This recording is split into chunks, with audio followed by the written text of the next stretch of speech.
A very good morning, students. As you all know that we were reading chapter number 4 of history. The name of chapter is Tribal, the Goose and the Vision of a Golden Age. In this chapter we have read many topics and our today's topic is tribal revolts. In this topic we will read about how the different kinds of tribes revolted against the Britishers. Means अलग अलग जो tribes हैं उनके revolt के बारे में हम पढ़ेंगे, कैसे उन्होंने ब्रिटिश के अगेंस्ट अपना रिवोल्ट किया, मीन्स उनको उनके अपोज गए, मतलब विद्रोह किया उनका ना, मतलब जो उनकी जो अलग अलग जो हार्श वाली पॉलिसीज थी ब्रिटिश उन पर लगाते थे, उनके फॉरेस्ट को अपने अंडर ले लिया, ऐसे उनको परेशान किया, तो उन्होंने कैसे उनसे रिवोल्ट किया, मीन्स कैसे उनके साथ विद्रोह किया, उनके अगेंस्ट गए। तो इसमें हम main Kol, Santhal and Munda tribes के बारे में पढ़ेंगे, जिसमें Kol, Santhal and Munda tribe, Munda revolt was very important according to your syllabus. Okay students, so let's start. The Hindu zamindars, Bengali moneylenders and the British administration exploited them, pushing them into the point of existence and utter dehumanisation. Hindu जमींदार थे जो ज़मीन के जो owner थे, Bengali money lenders जो money provide करवाते थे लोन पे, एंड जो ब्रिटिश एडमिनिस्ट्रेशन थे, इन तीनों ने मिलकर जो ट्राइबल्स हैं, जो ट्राइब्स हैं, उनको बहुत ज़्यादा एक्सप्लॉइट किया, बहुत ज़्यादा मिसयूज़ किया, ख़राब किया उन्हें। Pushing them to the point of extension and utter dehumanisation. उनको वो कहाँ ले गए हैं? एक्सटेंशन मीन्स उसको ऐसे पोजीशन पे ले आए कि वो एक्सटिंक्ट हो जाए, मीन्स गायब हो जाए, मतलब एकदम मार्जिन लाइन पे ले आए, और उनके साथ ऐसी डिह्यूमनाइजेशन मीन्स ऐसी एक्टिविटीज़ की हैं, जो ऐसा ट्रीटमेंट किया जो ह्यूमंस के साथ नहीं करना चाहिए। There was never inter tribal isolation and culture exclusiveness. The tribals of Jharkhand mobilise their members against their exploiters. Jharkhand के जो ट्राइबल्स थे उन्होंने अपने मेंबर्स को इकट्ठा किया किनके अगेंस्ट, जो उनको एक्सप्लॉइट कर रही थी। दे इंटरेक्टेड विद एडमिनिस्ट्रेशन, उन्होंने एडमिनिस्ट्रेशन से बातचीत की, टाउन एलाइट से और आउटसाइडर से सबसे बातचीत की। The Jharkhand earlier part of Bihar state which contain numerous tribes. Jharkhand में बहुत सारी ट्राइब्स हैं। Was a tribal cultural zone comprising several tribes, बहुत सारी सेवरल ट्राइब हैं, सब कल्चर्स हैं। The Mundas, Oraons, Hos and Santhals are the major tribes of this reason.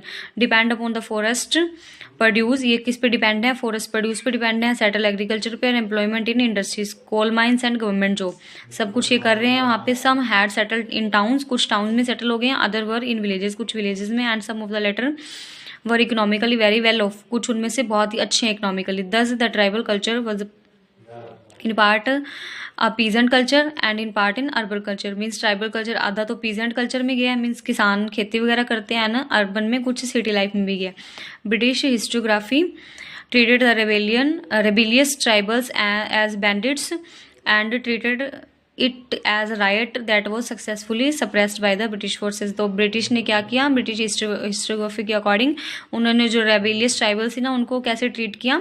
Mean ऐसे डाकू, ऐसे मतलब बुरे लोगों की तरह ट्रीट किया, और जो उनका रिबेल था, मीन्स उनका जो विद्रोह का, उनको अच्छी तरह से सक्सेसफुली सप्रेस कर दिया, मीन्स उनको दबा दिया, मीन्स उनकी चलने नहीं दी। द कोल अपराइजिंग, कोल एक ट्राइब है, और अपराइजिंग मीन्स उनका जो अटैक करने का, जो रिवोल्ट का राइज हो रहा था। Also known is British Indian record as Kol mutiny was a revolt of the indigenous Kol people. जो कोल अपराइजिंग है उसको कोल म्यूटिनी भी बोलते हैं, और वो क्या था? एक रिवोल्ट था इंडिजीनियस पीपल का, जो कि कोल पीपल के द्वारा किया गया था। कहाँ के थे वो? छोटा नागपुर के। और कब किया गया था? 1829 to 1839 as a reaction to unfair treatment brought on by the system of land tenure and administration that had been introduced by the British power in the area. और ये क्यों किया गया था? क्योंकि जो उनका अनफेयर ट्रीटमेंट था ब्रिटिशर्स का, उनकी लैंड पॉलिसीज थी, लैंड टेन्योर अलग था, एडमिनिस्ट्रेशन पॉलिसीज अलग थी, दैट्स वाई उन्होंने रिवोल्ट किया। The Kol people were joined by other communities including, और कोल पीपल के अलावा और भी कम्युनिटीज जैसे Mundas, Oraon and Hos, leading to some authors also calling it the Munda uprising. और इसको कई जो हिस्टोरियंस हैं, जो ऑथर्स हैं, जो राइट करते हैं हिस्ट्री, उन्होंने इसको मुंडा अपराइजिंग भी बोला, क्योंकि मुंडाज भी इसमें इन्वॉल्व थे। ये स्टूडेंट्स, ये ट्राइबल्स जो कास्ट है ना, उनके नेम है, ये मुंडाज, ओरांस, होज है ना, ये सभी नेम है उनके। The uprising was a reaction to the appointment of a political agent or to the government in South Bihar and Bihar. ये अपराइजिंग जो हुआ ना, ये क्या था, ये रिएक्शन था। एक ना उन्होंने पॉलिटिकल एजेंट को अपॉइंट किया था साउथ बिहार में, और recently seeded district near by around, और उसको सारी डिस्ट्रिक्ट मतलब सौंप दी थी। सीडेड होता है मीन्स उसको सौंप दी थी, मीन्स जो फॉरेस्ट का जो राइट था उसके पास चला गया था अराउंड 1819 के बाद। This resulted in many people moving into these areas which were the lands of numerous indigenous tribes. इसका रिजल्ट ये हुआ, जब वो डिस्ट्रिक्ट उनके पास आ गई तो वहाँ पे और भी नए लोग रहने के लिए आ गए, लेकिन वो किसका था land, which were land of numerous indigenous people, indigenous tribe, और ये लैंड किसका था, ट्राइबल लोगों का था। This tribe had no rulers and their land were divided according to their families, were bound by parhas और कॉन्फ्रेंसेस। अभी उससे पहले क्या था, ट्राइब्स का कोई भी रूलर नहीं होता था, वो अपनी मर्जी से अपनी फ्रीडम से रहते थे, और उनके जो लैंड थे according to their families divided थे, कोई उन पर रूल नहीं करता था। और डिवाइड किस अकॉर्डिंग थे, परहाज बोलते थे, यानी छोटे छोटे पीस ऑफ लैंड कह लीजिए, उस अकॉर्डिंग डिवाइडेड थे। With the application of new land laws of the with the application of new land laws, the indigenous call were exploited by outsider moving into the area and taking up agriculture and commercial activities that were alien to the tribe culture। अभी जो application थी ना, new law आया, उसके according क्या था, indigenous call जो थे ना बहुत ज़्यादा एक्सप्लॉइट हुए, किसके द्वारा, आउटसाइडर के द्वारा, मीन्स जो बाहर से लोग आ गए थे बाहर रहने के लिए इस एरिया में आए थे, उन्होंने क्या किया, सारी एग्रीकल्चर और कमर्शियल एक्टिविटी अपने अंडर कर ली, और जो कि एलियन थी ट्राइबल कल्चर के लिए, मीन्स एलियन मीन्स जो बाहर से लोग आए थे वो सारे उनके लिए एलियन समान थे, मीन्स जो पॉलिसीज थी वो उनको समझ नहीं आती थी। Many of the lands of the local were taken away securities of unreturned loans. उनमें से क्या है, ज़्यादातर जो उनके लैंड्स थे वो कैसे लोकल पीपल के थे, वो कैसे उन्होंने ले लिए थे एज सिक्योरिटीज फॉर अनरिटर्न। जो उनका लोन था वो अनरिटर्न था, उसकी सिक्योरिटी के बदले उनके लैंड उनसे छीन लिए गए थे, जमीन उनसे छीन ली गई थी। The locals whose language were unknown to the settlers were physically tortured and mistreated in number of incidents। और जो लोकल से ना उनकी लैंग्वेज अननोन थी, जो सेटलर्स आए थे ना बाहर से सेटल होने के लिए, इसलिए उनको फिजिकली टॉर्चर किया जाता था, मिसट्रीट किया जाता था। बहुत सारे ऐसे इंसिडेंट मिलते हैं हिस्ट्री में देखने के लिए। Another irritation was the taxation on the movement of products such as salt who were formerly free moved। और में उसके बाद इरिटेशन क्या थी उनकी, ट्राइबल्स की जो टैक्सेशन था वो भी सोल्ट पर लेते थे। उससे पहले क्या, सोल्ट फ्री था, मीन्स विदाउट टैक्स था, लेकिन अब वो सोल्ट पे भी टैक्स लेने लगे थे। Corrupt official practices and lawlessness followed. बहुत सारे करप्ट ऑफिशियल आए, उनके जो प्रैक्टिसेस उन्होंने मतलब अपने रूल्स चलाए, लॉलेसनेस मतलब बिना विदाउट लॉ कुछ भी ऐसे ऐसे पॉलिसीज चला दी गई। The masses of common people the home the Kols were the largest in number burnt the houses of the newly settle people in revenge. और बदले में उन्होंने क्या किया, बहुत सारे कॉमन पीपल जिनमें कि कोल्स ज़्यादा थे नंबर में, उन्होंने क्या, जो नए लोग आए थे ना उन सिटीज़ में रहने के लिए, उनके हाउसेस जला दिए गए बदला लेने के लिए। द संथाल रिबेलियन, ये हमने कोल रिबेलियन पढ़ा, and now we will read Santhal rebellion. Santhal rebellion was a native rebellion in present day Jharkhand. ये नेटिव रिबेलियन था जो प्रेजेंट डे झारखंड है in eastern India. Against both, ये किसके अगेंस्ट था, ब्रिटिश कॉलोनियल अथॉरिटी और जमींदारी सिस्टम दोनों के अगेंस्ट था। इट स्टार्टेड ऑन जून 30 में 1855 में स्टार्ट हुआ, on November 10 1855 law was proclaimed which lasted until January 3 1856। एक लॉ लाया गया 10 नवंबर को, जो 3 जनवरी 1856 तक वही मतलब रहा, लास्ट तब तक चला। When the martial law was suspended and the movement was brutally ended by the troops loyal to the British. फिर उसके बाद क्या, उस मूवमेंट को एंड कर दिया गया, मीन संथाल्स का जो मूवमेंट था उसको सप्रेस कर दिया गया। The rebellion was led by Munro brothers. ये रेबेलियन जो संथाल वाला रेबेलियन था, विद्रोह था, किसने चलाया, सिद्धू, कान्हू, चांद एंड भैरव, ये मुनरो ब्रदर्स थे। The revolt was brutally crush, उनको रिवोल्ट को क्रश कर दिया गया। 2 सेलिब्रेटेड लीडर्स सिद्धू और कान्हू, उनको मार दिया गया।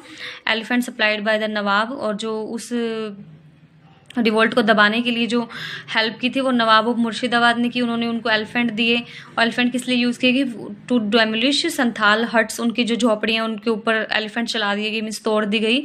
Likewise atrocities were committed by the British army and its allies in suppressing the rebellion. और बहुत सारे और भी अलाइज थे, अलाइज मतलब हेल्पर्स थे इस रेबेलियन को दबाने के लिए। Of the 60,000 odd tribesmen who had been mobilized in the rebellion over 15,000 were killed, 60,000 involve हुए थे, 50,000 उनमें से मारे गए, and 10 of village were destroy, और 10 गांव डिस्ट्रॉय हो गए। They did get the support of Gwalas, और उनको किसका सपोर्ट मिला? गवालाज यानी दूध वाले जो होते हैं ना, मिल्क मैन, उनका, और लोहार यानी ब्लैक स्मिथ, इन सबका सपोर्ट मिला। नेक्स्ट है Munda rebellion. It is very important. Munda rebellion is the prominent 19th century tribal rebellions in the subcontinent. Subcontinent में सबसे प्रोमिनेंट था, मीन्स इंपॉर्टेंट था। Birsa Munda led this movement in the region south of Ranchi 1899 to 1900। Birsa Munda एक person है, उन्होंने इस movement को चलाया 1899 से लेकर 1900 तक।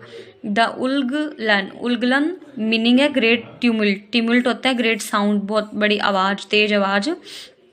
सोट टू इस्टेब्लिश मुंडा राज, उन्होंने क्या? मुंडा राज इस्टेब्लिश करने के लिए एक बड़ी सी आवाज़ उठाई, तेज आवाज़ उठाई, एंड इंडिपेंडेंस के लिए। The Mundas traditionally enjoy preferential rent rate as the khuntkattidar और the original clearer of the forest. Mundas क्या ट्रेडिशनली क्या करते थे? प्रीफरेंशियल रेंट रेट, मतलब बहुत कम रेंट रेट पे एंजॉय कर रहे थे, और वो क्या काम करते थे? कुंथ खतीदार, ये उनका वर्क है, खुंत कतीदार, और वो क्या करते थे? Clear of the forest, forest को क्लियर करने वाले लोग थे वो। But in course of 19th century के आते आते they had seen the khuntkatti land system being eroded by the jagirdars and the thekedars coming as merchants and money lenders. लेकिन उन्होंने देखा जो उनका काम था, इस सिस्टम को उन्होंने बंद कर दिया, इरोड कर दिया, किन्होंने? जागीरदार्स ने एंड ठेकेदार्स ने। Birsa Munda was in Indian tribal freedom fighter, वो इंडियन ट्राइबल फ्रीडम फाइटर है बिरसा मुंडा। रिलीजियस लीडर है एंड फोक हीरो है, who belong to Munda tribe, Munda tribe से बिलोंग करते हैं। बिरसा उसका नेम है। ही सब फेरेडेड and tribal religious millenarian movement, उन्होंने एक बड़ा सा रिलीजियस मिलेनियरियन मूवमेंट चलाया। Arose in Bengal presidency, now Jharkhand, अभी वो झारखंड में, पहले उसको बंगाल प्रेसिडेंसी बोला जाता था। In the late 19th century during the British Raj, thereby making him an important figure in the history of Indian independence movement। उन्होंने ब्रिटिश राज के ड्यूरिंग उन्होंने अपने आप को एक इंपॉर्टेंट फिगर बना लिया इंडियन इंडिपेंडेंस मूवमेंट के अंदर, उसका नाम आज भी हम पढ़ रहे हैं। That's why it is given in your syllabus. In 1856, Jagir stood at about 600 at they held from the village to 150 villages. But by the 1874, the authority of the old Munda and Oran chiefs had been almost entirely annulled by that of farmers.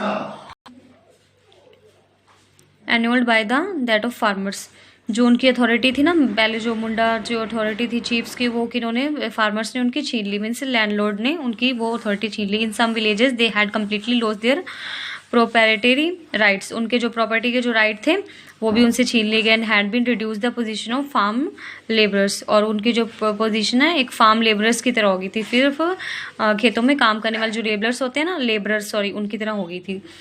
To the twin challenges of agrarian breakdown and culture change, उनके पास दो challenge थे। एक तो agrarian breakdown means agriculture का breakdown हो रहा था, उन्हें ज़मीनें नहीं मिल रही थी, दैट्स कल्चरल चेंज, और उनके कल्चर को भी लॉस हो रहा था। Birsa along with Munda responded through a series of revolts, उन्होंने बिरसा मुंडा ने अलॉन्ग विद मुंडा कम्युनिटी, पूरी मुंडा कम्युनिटी के साथ एक सीरीज चलाई रिवोल्ट की, अपराइजिंग अंडर हिज लीडरशिप, उसकी लीडरशिप में रिवोल्ट की। इन 1895 चलखद विलेज ऑफ तमर, ये विलेज का नाम है। बिरसा मुंडा रिनाउंस्ड कृष्णजी, रिनाउंस्ड होता है छोड़ देना, कृष्णजी को उन्होंने छोड़ दिया। Ask his fellow tribesmen to worship only one God and give up worship of bongas, उन्होंने क्या कहा? अपने फेलोज को बोला कि आप गॉड की ओनली वन गॉड की वर्शिप करो, और जो बोंगास की वर्शिप है वो छोड़ दो। He advised people to follow the path of purity austerity and prohibited cow slaughter, उन्होंने कहा कि आपको प्योरिटी और ऑस्टेरिटी होता है तपस्या पूजा पाठ, वो आप करना है, और मना किसका? प्रोहिबिटेड मीन्स मना करना, किसका मना किया? काउ स्लॉटर, काउ स्लॉटर होता है मीन्स काउ की बलि देनी, गाय की बलि देनी, उनके लिए उनको मना किया। He declared himself prophet who had come to recover the lost kingdom of his people, sorry, he declared himself a prophet, उसने अपने आप को एक prophet बोला। prophet होता है जो भविष्यवाणी करता है, भविष्यवाणी करने वाला बताया, और उनको बताया कि वो किस लिए यहाँ आए हैं, अपने किंगडम को, अपने लोगों की किंगडम को बचाने के लिए, मीन्स अपने मुंडा कल्चर को बचाने के लिए यहाँ आए हैं। He said that the rain of the queen Victoria was over, अभी की क्वीन विक्टोरिया का जो शासन है वो खत्म हो गया। अभी ब्रिटिश ईस्ट इंडिया कंपनी थी ना, तो वहाँ पे इंग्लैंड में कौन रूल कर रहा था? विक्टोरिया की, क्वीन विक्टोरिया। तो उन्होंने कहा क्वीन विक्टोरिया का रूल है खत्म हो गया और मुंडा राज स्टार्ट हो गया, had begun. They gave orders to the ryots, मतलब फार्मर्स को उन्होंने ऑर्डर दिया, टू पे नो रेंट्स, कि आपको रेंट पे नहीं करना है।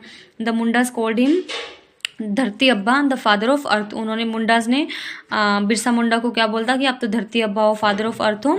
The British came down heavily against the rebellion, अब ब्रिटिश क्या है, ब्रिटिश का काम तो अब इनके अगेंस्ट जाना, इस रेबेलियन के अगेंस्ट गए। दे अरेस्टेड बिरसा, उन्होंने बिरसा को अरेस्ट किया 1895 एंड इन प्रिजन हिम, और जेल में डाल दिया। ही डाइड सून आफ्टर, और उसके बाद वो बिरसा मुंडा उसकी डेथ हो गई। The government attempted to redress the grievances of the Mundas through the survey and settlement operation of 1902 to 10।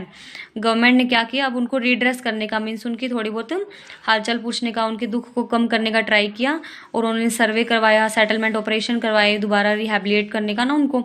1902 से लेकर 10 तक, मतलब 8 ईयर्स तक ये काम चलता रहा। The Chota Nagpur tenancy act of 1908 provided some recognition to their khuntkatti rights and ban beth begari, और जो टेनेंसी एक्ट आया 1908 वाला, उन्होंने क्या है, वापस उनको जो खुंतकती था ना, मुंडास का जो वर्क था खुंतकतेदारी, वो उनको वापस दे दिया। और जो बैट बिगारी है, मीन्स जो फ्री का वर्क करना है विदाउट मनी, उसको बंद करवाया। छोटा Nagpur tribals won the degree of legal protection of their land rights, और छोटा नागपुर के जो ट्राइबल थे उनको लीगल प्रोटेक्शन मिल गई अपने, won the degree of legal protection of their land rights, जो लैंड राइट्स है ना, जमीन राइट्स हैं, वो उनको मिल गए, मीन्स अब उनकी जमीन कोई भी उनसे नहीं छीन पाएगा। So student, this was your chapter 4। I hope you would understand it. Have a nice day students.